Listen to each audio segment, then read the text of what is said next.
Period এখনো miss করেননি, তবুও বুক ধুকপুক করছে। আমি কি প্রেগন্যান্ট? আপনার শরীর কি অদ্ভুতভাবে আচরণ করছে?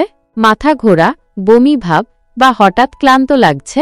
তাহলে সাবধান, ভিডিওটা শেষ না দেখলে আপনি হয়তো একটা বড় ভুল করে বসবেন।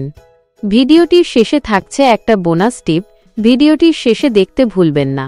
হ্যালো মমস, আর আপনি দেখছেন অ্যাজ ইউ গুড মাম বাংলা। আজকে আমরা জানব প্রেগন্যান্সির শুরুর 7টি গুরুত্বপূর্ণ লক্ষণ, যেগুলো মেয়েরা প্রায়ই অবহেলা করে এবং পরে সমস্যায় পড়ে। 1.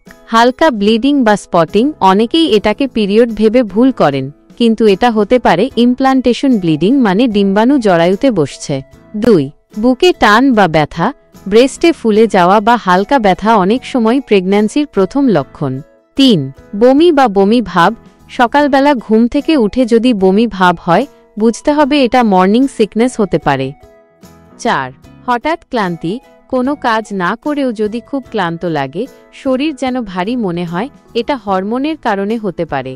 5. ঘন ঘন প্রস্রাব। পানির পরিমাণ না বাড়ালেও বারবার টয়লেটে যেতে হলে সেটা একটা গুরুত্বপূর্ণ সিগন্যাল। 6. গন্ধে অস্বস্তি লাগা। আগে যেটা ভালো লাগত, এখন সেই গন্ধেই মাথা ঘুরছে। এই পরিবর্তনটা শুধু প্রেগন্যান্সিতেই ঘটে।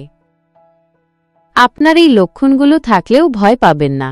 প্রতিটি শরীর আলাদা, তাই নিশ্চিত হওয়ার জন্য আপনাকে করতে হবে ঘরে বসেই একটি সিম্পল প্রেগন্যান্সি টেস্ট।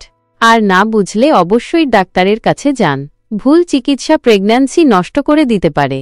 আপনি যে কোনো ফার্মেসিতে সস্তায় একটি টেস্ট কিট পাবেন। সকালের প্রথম মূত্র দিয়ে টেস্ট করলে সবচেয়ে ভালো ফল পাবেন। পজিটিভ হলে একদম ভয় পাবেন না। পরবর্তী পদক্ষেপ কী হবে সেটাও আমি পরের ভিডিওতে বলবো। আশা করি আজকের ভিডিওটি আপনাদের ভালো লেগেছে, তাহলে একটা লাইক করতে ভুলবেন না। আবার দেখা হচ্ছে পরবর্তী ভিডিওতে।